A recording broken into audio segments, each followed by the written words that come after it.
নমস্কার, নিউজ 18 বাংলা ডিজিটালে আপনাদের স্বাগত। আমি অর্ণ ভাইরা।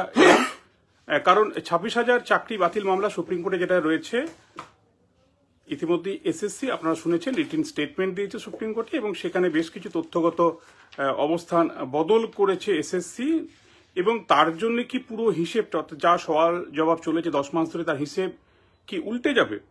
কি হতে পারে, কি না হতে পারে, কি তথ্য দিল এসএসসি, এই পুরো বিষয়টা নিয়ে আমি মামলার সঙ্গে যিনি যুক্ত ছিলেন প্রথম থেকে, সিনিয়র অ্যাডভোকেট বিকাশ রঞ্জন ভট্টাচার্যের অন্যতম জুনিয়র এবং মামলাকারী আইনজীবী ফিরদৌস শামীমের কাছ থেকে জেনে নিতে চাইব। এবং বিষয়টা নিয়ে বেশ নাড়াচাড়া শুরু হয়েছে সোশ্যাল মিডিয়ায়, তাই একবার ভাবলাম ফেসবুক লাইভে একবার ছোট করে হলেও বিষয়টা আপনাদের অবগত করা উচিত। তাই এলাম আপনাদের সঙ্গে। আমি সরাসরি আইনজীবী ফিরদৌস শামীমের কাছে যাব।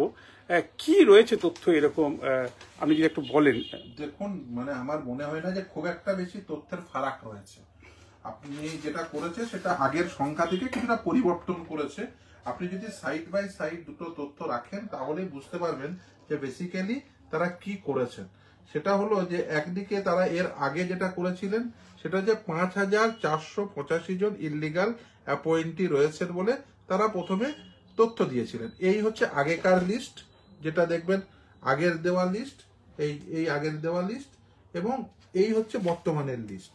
অর্থাৎ যে যদি এই দুটো মিলান তাহলে দেখবেন যে সংখ্যাটা পরিবর্তন করেছে। কোথায় সংখ্যাটা পরিবর্তন করেছে?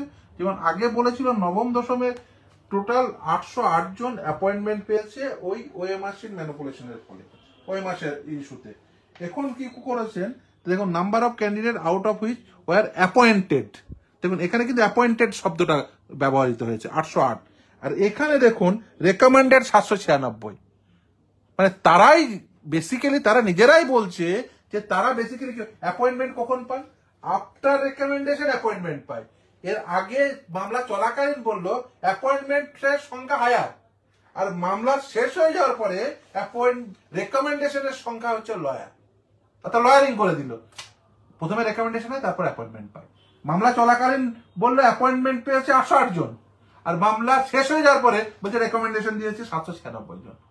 আপনারা বলুন এরপরে কি করে যোগ্য অযোগ্য ফারাক করবে?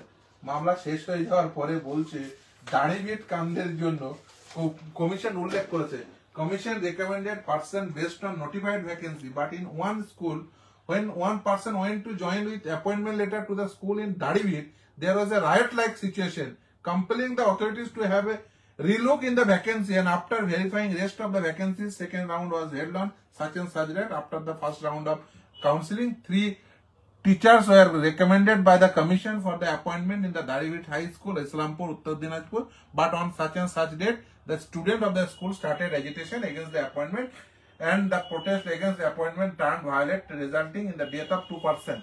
এই যে আমি যে আর্গুমেন্ট করেছিলাম যে দেখুন after second round of counselling, সমস্ত কাউন্সিলিং গুলো মানে after expiry of the panel, তার এক্সপ্লানেশন দিতে গিয়ে দাড়িভিট কাণ্ডের উল্লেখ করেছেন।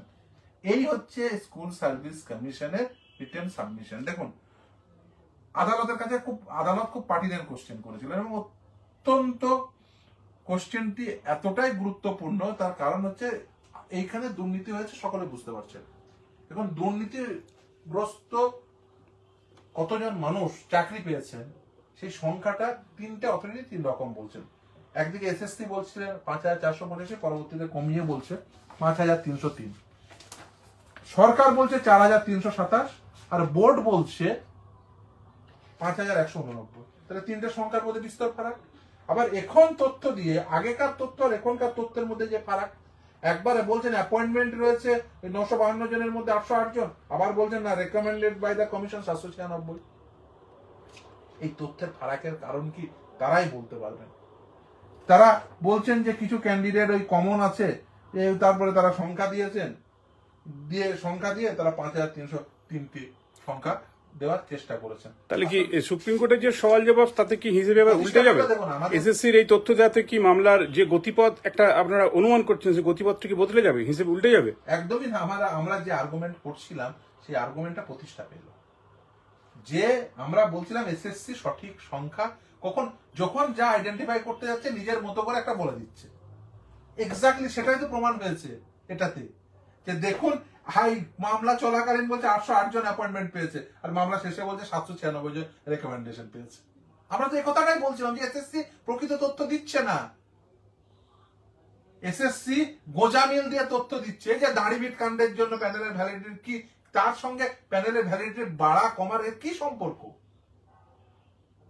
এই যুক্তি যদি একজন মানে কোন লজিক্যাল মানুষের সামনে রাখা হয় যে এই কারণে ওই বেঙ্গলিতে স্টে ছিল সেই জন্য এই কাউন্সিলিংটা পুরোটাই আমি ডেফার করে দিয়েছি,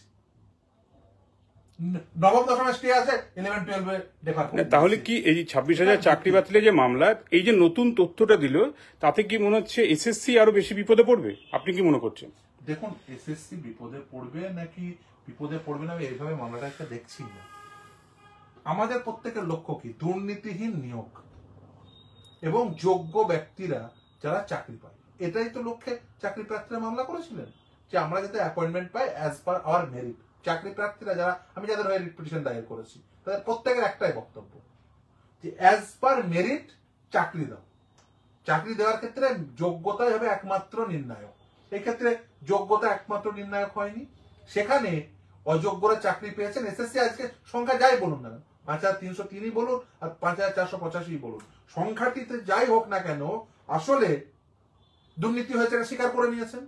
সরকার 4,327 জন বলে দুর্নীতি হয়েছে এটা স্বীকার করে নিয়েছেন। এবং শুধু তাই না, সরকার বলেছেন সুপার নিউমেরিক পোস্ট ক্রিয়েশনের সময় তারা নিজেরাই স্বীকার কগনিজেন্স নিয়েছেন যে হ্যাঁ গোটা রাজ্য জুড়ে ইলিগালিটিস হয়েছে, তারপরে তাদের বিরুদ্ধে কোনো ব্যবস্থা নেননি। অর্থাৎ সরকারও স্বীকার করছেন দুর্নীতি হয়েছে, বোর্ডও স্বীকার করছেন দুর্নীতি হয়েছে, অথচ তারা সংখ্যাটা এক একজন এক এক রকম দিচ্ছেন, তাদের সংখ্যার কোনো সাজুজ্য। কিন্তু এই যে সংখ্যা এসএসসি দিল রিটেন স্টেটমেন্টের আকারে, নতুন যে তথ্যের কথা আপনি বলছেন, এতে কি এটা পৃথকীকরণ করা সম্ভব হবে? যারা মেধাবী, যারা যোগ্য, তাদের চাকরি কি অক্ষত থাকবে?